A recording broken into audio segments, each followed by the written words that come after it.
Hello everyone, this is Nilesh Kumar Gupta and you are watching LG Physics classes. Well, पिछले term पे मैंने काफी सारी बातें आप लोगों को बताई थी, जिसमें जाते जाते मैं आपको ये बता गया था कि अगर आपको वोल्टेज और करंट का इक्वेशन दिया है तो उन दो इक्वेशनों को देख के हम लोग ये बता सकते हैं कि कौन लीड कर रहा है, कौन लैग कर रहा है। वोल्टेज और करंट में से कौन लीड कर रहा है, कौन लैग कर रहा है, ये सब बता चुका हूँ आपको। साथ साथ उन दो इक्वेशंस को देख के हम लोग ये बताना भी सीख रहे थे कि फेज एंगल कितना है। फेज एंगल बता सकते थे आप लोगों को मैंने पिछले टर्म पे फेजर डायग्राम बनाना भी सिखाया था, अगर आपको याद हो तो। क्लियर? फेजर डायग्राम हम लोग बना सकते हैं, दो इक्वेशंस अगर हमको दे दी जाए तो हम लोग ग्राफ भी बना सकते हैं। ये सारी कथाएं मैं आप लोगों को पिछले टर्म पे बता चुका था। यस और नो? क्लियर है हम सभी को ये बात? आगे बढ़ जाओ। अब इसके बाद मैं आगे बढ़ता हूं और आगे की कहानी आप लोगों से कहता हूं, तो हम लोग ध्यान से सुनेंगे। इसके बाद हमारे सामने जो अगला क्वेश्चन है उसका नाम है डिफाइन रिएक्टेंस। क्लियर? रिएक्टेंस से पहले का हमारा सब कुछ हो चुका है, ऐसी मैं उम्मीद करता हूं आपसे। आज की क्लास काफी इंपॉर्टेंट है और पिछले क्लास जो मैंने बोला था आपको, है ना, ग्राफ व्राफ सब बनाना सिखा दिए। आज जो चीजें बताने जा रहा हूं वो और थोड़ा ध्यान से देख लो, उसके बाद मैं आगे की कहानी आपसे कहूंगा, है ना। फिलहाल हमारे सामने क्वेश्चन है डिफाइन रिएक्टेंस और इसी के बाद अगला क्वेश्चन होगा शायद डिफाइन इम्पीडेंस। राइट? ये दो क्वेश्चन है।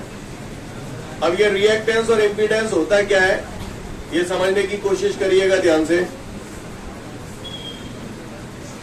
दो भाई हैं, एक का नाम है रमेश और दूसरे का नाम है सुरेश। ठीक है? अगर पहले का नाम है रमेश शर्मा, दूसरे का मुझे केवल नाम मालूम है सुरेश, सरनेम नहीं मालूम, आप बता सकते हो क्या है? शर्मा ही होगा। क्यों? भैया है। अच्छी बात है। रिएक्टेंस और इम्पीडेंस ये रेजिस्टेंस के भाई हैं। रिएक्टेंस और इम्पीडेंस रेजिस्टेंस के भाई हैं। अगर रेजिस्टेंस का सरनेम ओम है तो रिएक्टेंस और इम्पीडेंस का ओम। कहानी समझ गए? यानी रिएक्टेंस और इम्पीडेंस कोई नई चीज नहीं होती, ये रेजिस्टेंस ही होते हैं। क्लियर? तो जाहिर सी बात है इनकी यूनिट क्या होगी? ओम। रिएक्टेंस की यूनिट भी ओम होती है, इम्पीडेंस की यूनिट भी ओम होती है। रिएक्टेंस को हम लोग लेटर एक्स से डिनोट करते हैं। कैसे डिनोट करते हैं? और इम्पीडेंस को हम लोग लेटर जेड से डिनोट करते हैं। कैसे? जेड। वैसे जेड का सही प्रोनाउंसिएशन जेड नहीं है, जी है, जी है ना, पर खैर जो भी अपन तो देसी है तो जेड ही बढ़िया है। क्लियर? रिएक्टेंस को कौन से लेटर से डिनोट करते हैं? एक्स। और इम्पीडेंस को कौन से लेटर से डिनोट करते हैं? जेड, है ना। ओके।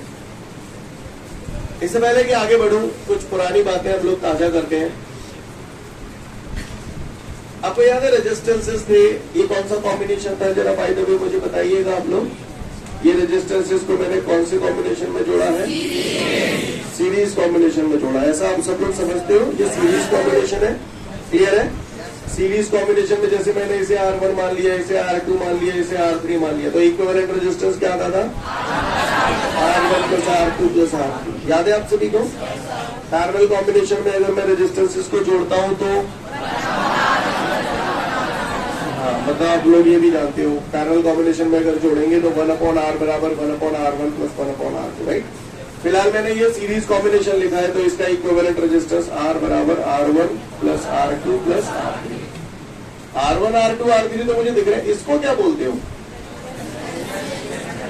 इक्विवेलेंट रेजिस्टेंस या इफेक्टिव रेजिस्टेंस। यानी इन तीनों को मिला, जैसे वैल्यू लेता हूं मैं, R1 बराबर 2 ओम है, R2 बराबर 3 ओम है और R3 बराबर 4 ओम है। ये मैंने तीन वैल्यू ले ली, तो इसका इक्विवेलेंट रेजिस्टेंस कितना आएगा? 2 प्लस 3 प्लस 4 यानी कि 9। यानी इसका मतलब ये है कि अगर मैं दो, तीनों और चारों के रेजिस्टेंस को सीरीज कॉम्बिनेशन में जोड़ूंगा ना, तो इसका जो इम्पैक्ट होगा वो 9 ओम के रेजिस्टेंस के बराबर होगा। 9 ohm is the equivalent resistance of 2 ohm, 3 ohm and 4 ohm. कहानी समझ में आई आपको? क्लियर? तो यहाँ पर इक्विवेलेंट रेजिस्टेंस कितना है? 9 ओम। इक्विवेलेंट रेजिस्टेंस का मतलब क्या होता है कि ये तीनों मिलके जो बिहेव करेंगे वो बराबर 9 ओम के रेजिस्टेंस के बराबर का होगा। कहानी समझ में आ रही है जो मैंने बोला? क्लियर है? ये सब बातें हम लोग पुरानी कहीं ना कहीं पढ़ चुके हैं। आज हमारे सामने जो क्वेश्चन है मुझसे कह रहा है कि मैं रिएक्टेंस समझाऊं और इम्पीडेंस समझाऊं। रिएक्टेंस और इम्पीडेंस होता क्या है, मैं बहुत लाइटली चल रहा हूं, इसलिए ध्यान से देखिएगा बारीकी से सभी लोग, है ना, क्योंकि कल की कहानी में जब मैं फास्ट चलूंगा तो आपको समझ नहीं आएगा फिर, ठीक है। तो ध्यान से देख लीजिएगा बारीकी से हर चीज को। एक बात बताओ, मेरे पास 4 तरीके के नमकीन रखे हुए हैं। नमकीन खाओगे आप कि मिठाई खाओगे? नमकीन ले लियो, नमकीन ले लियो, क्लियर। अब मेरे पास 4 तरीके के नमकीन रखे हुए, एक में मान के चलिए नमकीन सेब रखे हुए हैं, एक में काली मिर्च की मूंगफली, क्लियर, लिसन एवरीवन, ठीक है। दूसरे में, तीसरे में दाल रखे हुए हैं और पांचवें में, चौथे में मिक्सचर रखा हुआ है। इसमें से 3 एक प्रकार के हैं और चौथा जो है वो एक दूसरे प्रकार का है। वो समझना आप लोग मेरी बात को। एक में क्या रखा है, दूसरे में, तीसरे में, चौथे में, सब हाल याद है सवाल से मांगो तो मैं इसमें से प्योर नमकीन कौन सा है और इम्प्योर कौन सा है? जिनमें सिंगल कंपोनेंट है वो प्योर हो गया, बिल्कुल, मतलब समझना, खिचड़ा नहीं है उसमें, और जो मिक्सचर है वो इम्प्योर, समझ रहे ना। इसी तरीके से यहाँ पर जो सर्किट्स होते हैं ना, प्योर सर्किट वो सर्किट होते हैं जिनमें केवल एक ही कंपोनेंट जुड़ा होता है। जैसे मैंने आपके सामने ये बनाया है, इसमें केवल रेजिस्टेंस जुड़ा हुआ है, सही बोल रहा हूँ, रेजिस्टेंस जुड़ा हुआ है। और ये जो सिंबल है ये क्या है मालूम है? अल्टरनेटिंग करंट का सिंबल है। किसी जगह ये सिंबल बना हुआ है, इसका अंदर अल्टरनेटिंग करंट बह रहा है ना। अल्टरनेटिंग वोल्टेज का इक्वेशन अपन पढ़ चुके हैं, V बराबर V0 sin ओमेगा t, अगर याद हो तो आपको, अच्छी बात है। इसको देखो, इस सर्किट में केवल कॉइल जुड़ी हुई है, तो ये जो सर्किट है ना ये प्योर सर्किट है। इस सर्किट में केवल एक कैपेसिटर जुड़ा हुआ है, बोलो भैया, तो ये क्या है, प्योर सर्किट बोलते हैं इसे। क्या बोलते हैं? प्योर सर्किट, क्योंकि इनमें केवल एक ही कंपोनेंट जुड़ा हुआ है। जो बोला पल्ले पड़ा, इनमें केवल एक ही कंपोनेंट जुड़ा हुआ है, इसलिए हम लोग इन सर्किट्स को प्योर सर्किट्स बोलते हैं। अब इधर आते हैं, इसको देखिए ध्यान से। इसमें रेजिस्टेंस जुड़ा हुआ है और इंडक्टेंस जुड़ा हुआ है ना, कॉइल, इंडक्टेंस, क्लियर। आपको इम्प्योर प्योर तो ठीक है, पर बात समझ में आ रही है? ओके। और देखिए, ये रेजिस्टेंस जुड़ा हुआ है, ये कैपेसिटर जुड़ा हुआ है, आरसी सर्किट है ना। और देखिए,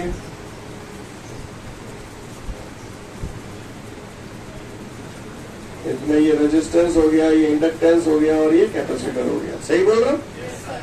इनमें से प्योर सर्किट्स ये वाले होते हैं, यानी प्योर सर्किट वो सर्किट होते हैं जिनमें केवल एक ही कंपोनेंट जुड़ा होता है। क्लियर? समझ में आ रही है बात? Pure pure pure, clear clear, ये सब प्योर सर्किट्स हैं। क्या है ये? क्योंकि इनमें एक ही कंपोनेंट जुड़ा हुआ है। लेकिन इधर आते हैं हम लोग, यहाँ पर 2 या 2 से ज्यादा कंपोनेंट जुड़े हुए हैं, सही बोल रहा हूँ? यहाँ पर 2 या 2 से ज्यादा कंपोनेंट जुड़े हुए हैं। तो गौर फरमाइएगा सभी लोग, अगर किसी सर्किट में केवल एक ही कंपोनेंट जुड़ा हुआ है, क्या बोला मैंने? हाँ, अगर किसी सर्किट में केवल एक ही कंपोनेंट जुड़ा हुआ है तो इसके इफेक्टिव रेजिस्टेंस को हम लोग बोलते हैं रिएक्टेंस। क्या बोलते हैं? रिएक्टेंस।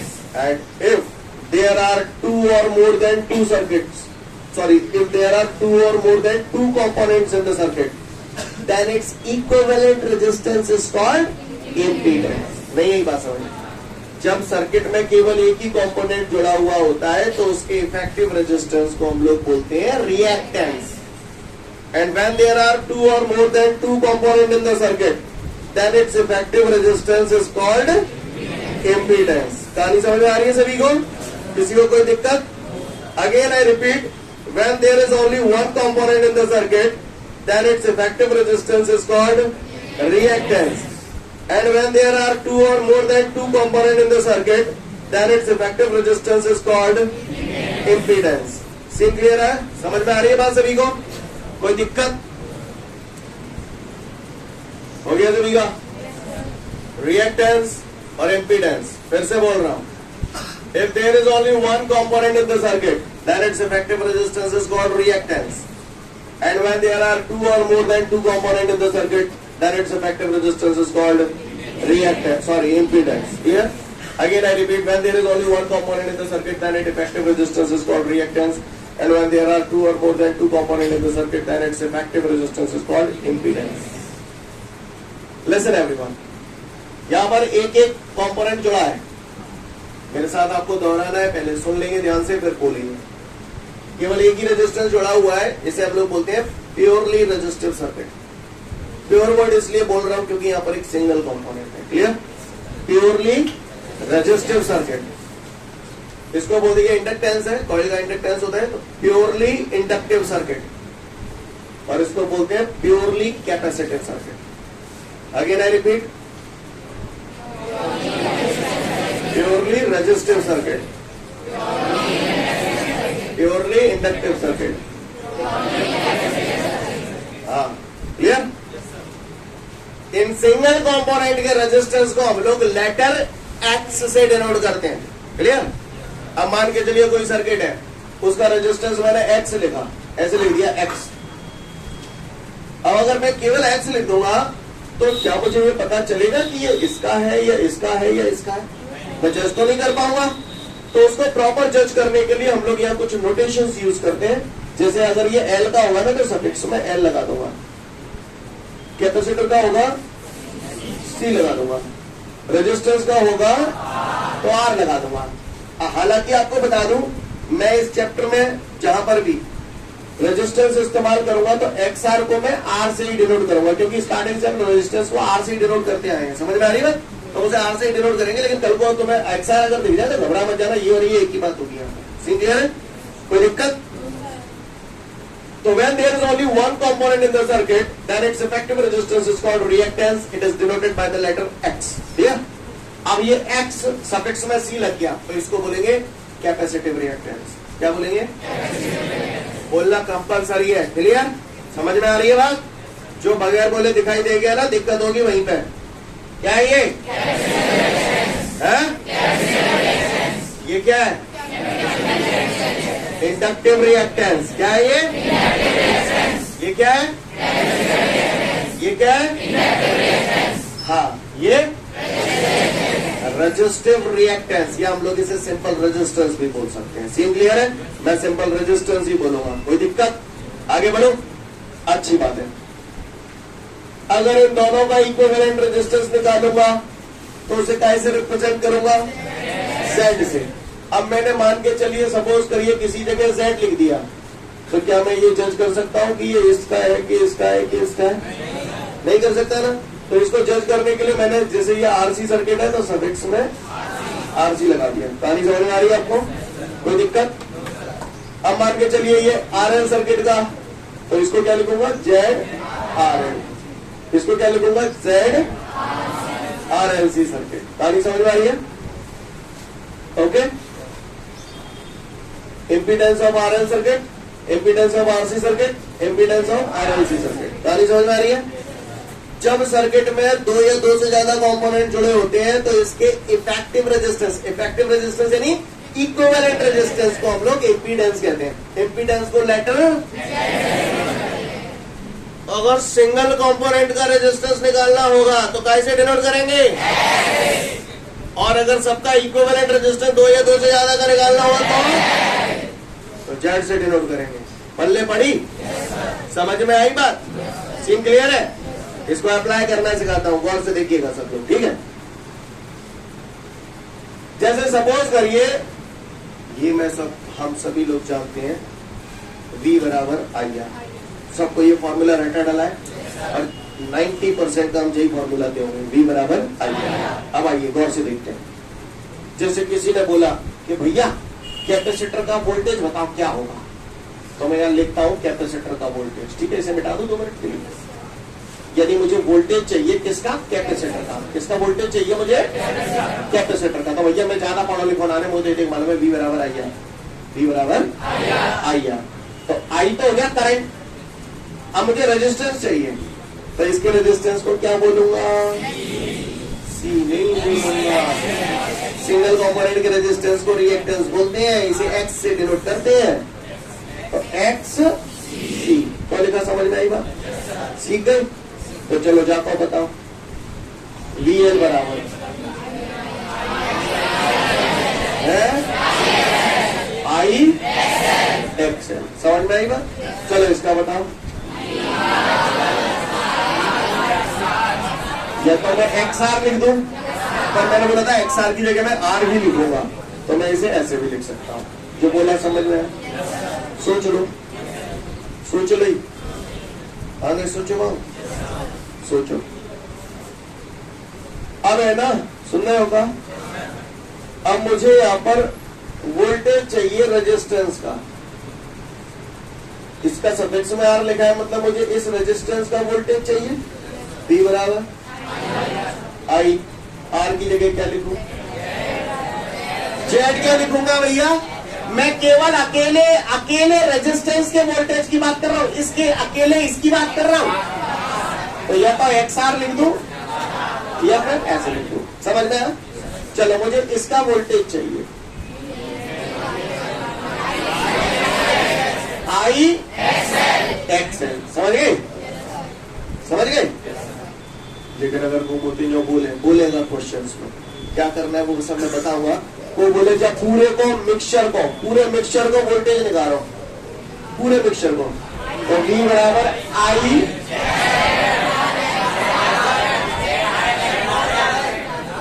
Z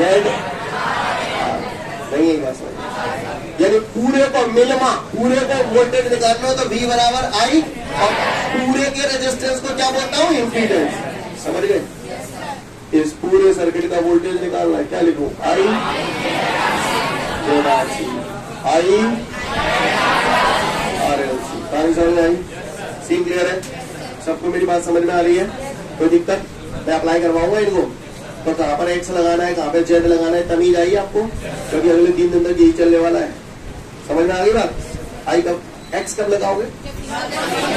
सिंगल कॉम्पोनेंट होगा तो X लगाएंगे, और दो या दो से ज्यादा कॉम्पोनेंट का एक Z लगाएंगे। समझ गए? Z को क्या बोलते हैं? इम्पीडेंस। X को क्या बोलते हैं? रिएक्टेंस।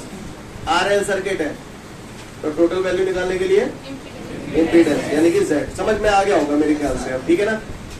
अच्छी बात है। अगर आपको ये समझ में आ गया तो आपको क्लियर हो गया कि रिएक्टेंस क्या होता है, इम्पीडेंस क्या होता है। मैं लास्ट टाइम फिर से बोल रहा हूँ, there is only one component in the circuit, then its effective resistance is called reactance.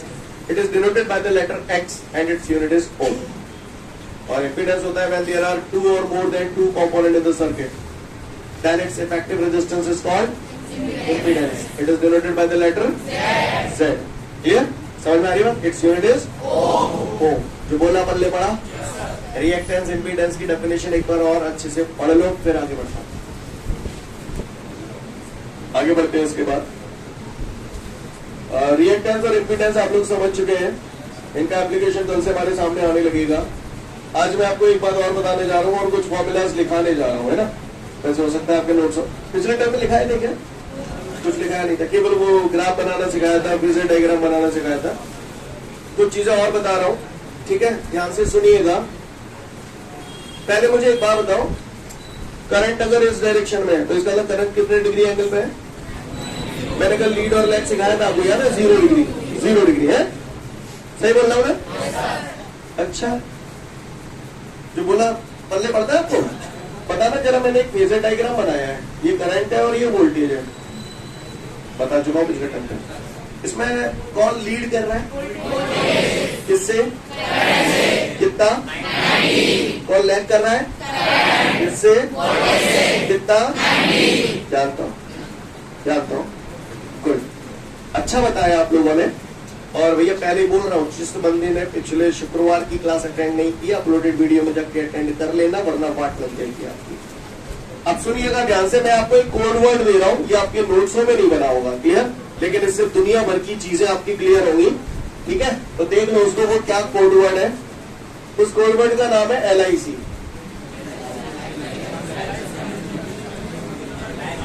L बता दिया गया है, IC। और कहां बनाओगे इसको? सुन लो, अपने नोट्स के फ्रंट पेज में, जहां एनजी बिजनेस क्लास से लिखाओ वही काम देना, क्लियर? रोज देखोगे तो समझोगे। LIC और R इसी के ऊपर आ जाता है, क्लियर? इसका क्या यूज है मैं बताऊंगा आपको। फिलहाल LIC VLIVC और VR इसी के ऊपर आता है।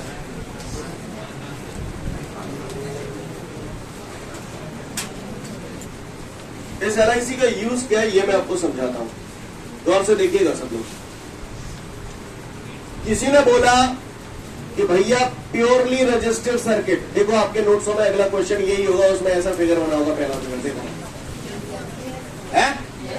अब इसका यूज देखिए, इधर देखिए, इधर ऑन द बोर्ड मिल गया, क्वेश्चन मिल गया प्योरली रजिस्टर्ड सर्किट। इसका यूज देखिए, अगर प्योरली रजिस्टर्ड सर्किट है तो आप बताओ इसमें से L आएगा, R आएगा या C आएगा? तो बस इसमें ये करंट हो गया और ये वोल्टेज हो गया, खत्म कहानी। इसका फेजर डायग्राम बन गया, देखो वहीं कहीं फेजर डायग्राम ऐसी लाइन खींची हुई है। क्लियर है, कहानी समझ में आई? अब आप इस लायक हो गए, आप कोई सा भी फेजर डायग्राम बना सकते हो। गौर से देखो, आपको जो फटाफट बताना जरा जल्दी से। अगर मान के चलिए प्योरली कैपेसिटिव सर्किट होता तो ग्राफ कौन सा आता? C आ जा तो ऐसे, और I कैसे आ जा तो ऐसे। समझ में आ गई बात? अगर प्योरली इंडक्टिव सर्किट होता तो L ऐसे आ जा तो I ऐसे आ जा तो। कहानी समझ में आ रही है? सिम क्लियर है? आगे बढ़ जाऊं।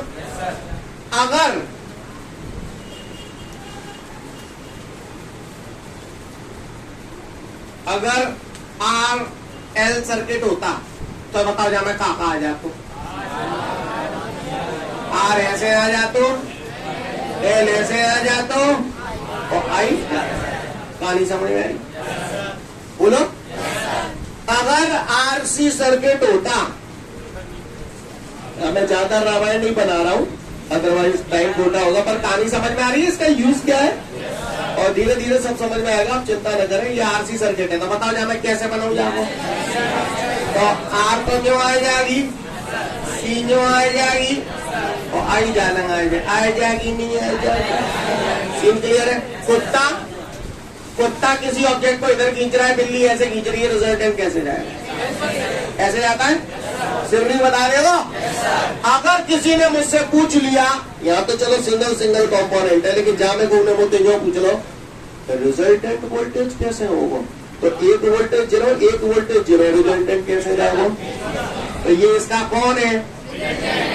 Resultant voltage. इसका रिजल्टेंट वोल्टेज कैसे होगा? आप महान हैं। क्लियर है? जो बोला आपको समझ में है? ये सब चीजें एक एक करके डिटेल में खुल के आएंगी आपके सामने, डोंट वरी, घबराना नहीं बिल्कुल भी। क्लियर है? समझ में आई बात? सोच लो तो मैं दिखा रहा हूँ एक एक करके, फटाफट देखते चले। आपके सामने पहला सर्किट है प्योरली रजिस्टर सर्किट, ठीक है? मिला? उसमें देखो ये पिक्चर बना हुआ है, ये वाला पिक्चर बना हुआ है, समझ में आई? अब देखा, चलो इतना देखो मेरी तरफ, ये दोनों बात समझ में आ गई? अब मुझे संग में ये भी बता दो कि अगर वोल्टेज जही लंग है, करंट जही लंग है, तो फेज एंगल कितना है? 0 डिग्री, यानी यहाँ पर करंट और वोल्टेज नहीं है मेरी बात। सिंपल पंख के तो देखो जो लिखी होगी 5 बराबर 0 वगैरह के तो लिखी हो तो शायद। क्लियर? दुनिया भर की बातें समझ में आ गई आपको? समझ में आई बात? इसके बाद अगला देखो प्योरली कैपेसिटिव सर्किट होगा, C जोड़ा होगा, जेवा होगा, ठीक है? इतने समझ लो। देखो बाबा में पेजेंट डायग्राम ऐसे ही बना हुआ, ऐसे तो दो बने हो। क्लियर? कहानी समझ में आई? अच्छी बात है। फेज एंगल कितना है यहाँ पे? 90, देखो 90 डिग्री आ रहा है उसमें, पर खैर जैसे जैसे आता जाएगा। मैं कुल मिला के बात ये है, जब LIC थे तो मैं तो समझ में आएगा है ना कि यूज क्या है इसका। इसके बाद प्योरली इंडक्टिव सर्किट होगा, उसमें ये डिजाइन बना होगा, मिला? उसमें देखो फेजर डायग्राम ये बना है, ठीक है? दो होंगे इनमें, एक तो यही होगा। फेज एंगल कितना है? समझ गए? अब आ जाओ इस पे। इसके बाद RL है क्या RC है? ये देखो RL है, RL ही बनाओ मैंने। RL है तो देखो फेजर डायग्राम ऐसा है, तो कैसे आई? समझ में आ रही बात? 1 by 1 एक एक करके मैं बताऊंगा, आपके दिमाग का दही नहीं करना चाहता हूँ। LIC समझ गए? क्लियर? जब यूज में आएगी तब बताऊंगा कैसे है। फिलहाल यूज समझ में आया ना कैसे कर रहे हैं हम लोग इसका यूज? समय आने पे और डिटेल में हम लोग डिस्कस करेंगे। अब LIC के बाद एक बात और आती है जो मैं आपको बताने जा रहा हूं, ध्यान से सुनिएगा सब लोग। कुछ फॉर्मूलाज मैं बोर्ड पे लिख रहा हूं, आप लोग बिल्कुल फ्रंट पेज पे ही लिखो और ये बिल्कुल टकाटक याद होनी चाहिए। आज घोट के भी जाना है इन फॉर्मूला को, क्लियर। हालांकि एक एक करके हम सारे फॉर्मूलाज को डे बाय डे प्रूव करेंगे, अगले 2 दिन के अंदर सारे फॉर्मूलाज हम प्रूव कर चुके होंगे, राइट। फिलहाल याद अभी करना है। इसका कारण है अब मैं आगे जब पढ़ूंगा तो आपको इतने सारे फॉर्मूलाज नजर आएंगे, इतने सारे फॉर्मूलाज नजर आएंगे, आपका दिमाग का दही हो जाएगा क्या करूं क्या नहीं करूं। तो मैंने यहाँ पर एक शॉर्ट ट्रिक बताई है और वो शॉर्ट ट्रिक अप्लाई कैसे होगी वो धीरे धीरे आपको समझ में आएगी, क्लियर है, समझ में आ रही है मेरी बात। तो मैं कुछ फॉर्मूलाज लिख रहा हूँ, ये अगर याद हो जाएंगे तो आपको इससे मैं जाने कितने सारे फॉर्मूलाज याद हो जाएंगे, आप अनुमान भी नहीं लगा सकते, क्लियर। तो वो मैं यार शॉर्ट में लिखा रहा हूँ, वैसे तो आपके नोट्स में कहीं ना कहीं लिखे होंगे और फिर भी आप इन्हें फ्रंट में अपने लिए लिख लें, है ना। क्या लिखा रहा हूँ वो लिखते जाए फटाफट, जो मैं बोर्ड में लिख रहा हूँ। एक्सएल बराबर ओमेगा एल, एक्सी बराबर 1/ओमेगा सी, ओमेगा बराबर 2 pi f, V is equal to under root VR square plus VL minus VC का whole square, Z is equal to under root R square plus XL minus XC का whole square, tan phi is equal to VL minus VC upon VR is equal to XL minus XC upon R. P average is equal to VRMS IRMS cos phi.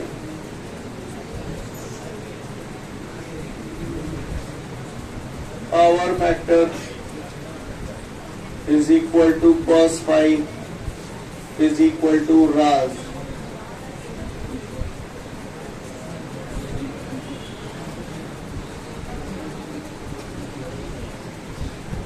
In case of resonance,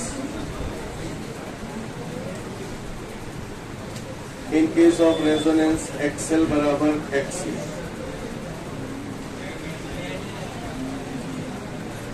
Resonant frequency F is equal to 1/2 pi under root LC. F is equal to 1/2 pi under root LC. फटाफट इसे note down कर लो बोलती में।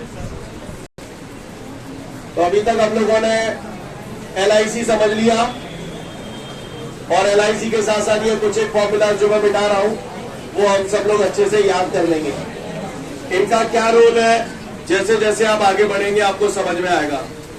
अब इन चीजों के application की बारी आ रही है, अब इनका यूज आपके सामने आएगा, एक एक करके हर चीज का रीजन भी आपको समझ में आएगा। ये जो चीजें मैंने आपको डायरेक्ट करा दी है ये क्यों कराई है, देखिएगा सभी लोग ऑन द बोर्ड। अगला क्वेश्चन है, क्वेश्चन देखेंगे बाद में, पहले सीधा सॉल्यूशन देखेंगे उसके बाद क्वेश्चन समझेंगे, ठीक है, क्योंकि क्वेश्चन काफी लेंथी है, पढ़ने नहीं पड़ेगा आपको, आंसर समझने के बाद क्वेश्चन समझ में आ जाएगा। क्वेश्चन बोल रहा है डिफाइन प्योरली रेजिस्टिव सर्किट। मैंने बोला प्योरली रेजिस्टिव सर्किट, तो को कितने को बड़ा चूतिया हो भाई, जो तो समझ में आई गई हुई कि जहां मैं केवल एक रेजिस्टेंस जोड़ूंगा, और जो समझ में ना नहीं आई तो चुल्लू और पानी में जाएगा डूब मरोगे तुम, क्लियर। ये प्योरली रेजिस्टिव सर्किट, ये अल्टरनेटिंग करंट या अल्टरनेटिंग वोल्टेज को रिप्रेजेंट करता है। और अल्टरनेटिंग वोल्टेज जिस दिन मैंने चैप्टर शुरू किया था पहले दिन ही आपको प्रूव करवा चुका हूं, अल्टरनेटिंग वोल्टेज का इक्वेशन होता है V बराबर, जितने भी क्वेश्चन मैं कल तक परसों तक कराऊंगा सब मैं ये करूंगा ही करूंगा, क्लियर, क्योंकि ये मैं ऑलरेडी प्रूव कर चुका हूं।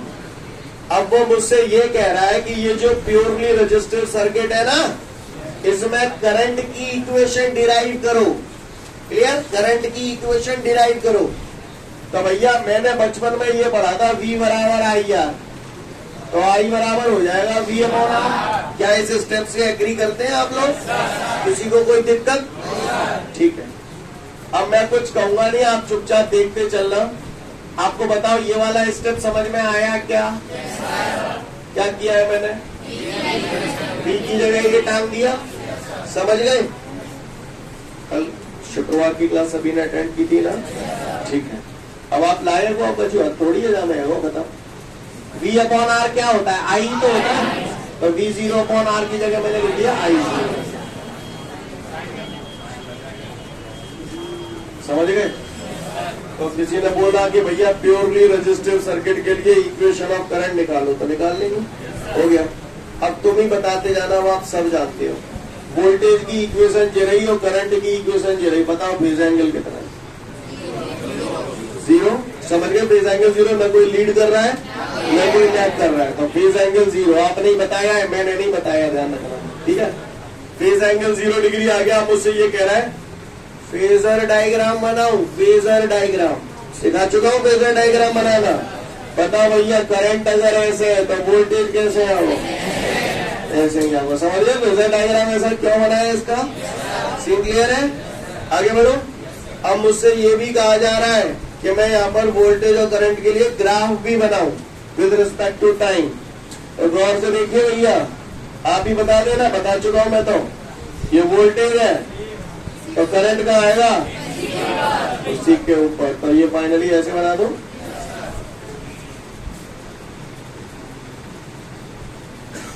क्या आपको मेरी बात समझ में आई? वो बोलेगा, अब क्वेश्चन सुने, हो गया खत्म कहानी, क्लियर? वो बोलेगा define purely resistive circuit on the basis of following heads. Number 1 equation of current, number 2 phase angle, number 3 phasor diagram, number 4 graph. अभी समझ में आ गई? सीन क्लियर है? 1 से 2 मिनट का समय दिया, फटाफट दिया। ठीक है, तो फिर आज के लिए पर्याप्त है, कल फिर मिलते हैं। Thank you everyone, have a great day to every guys. जय हिंद।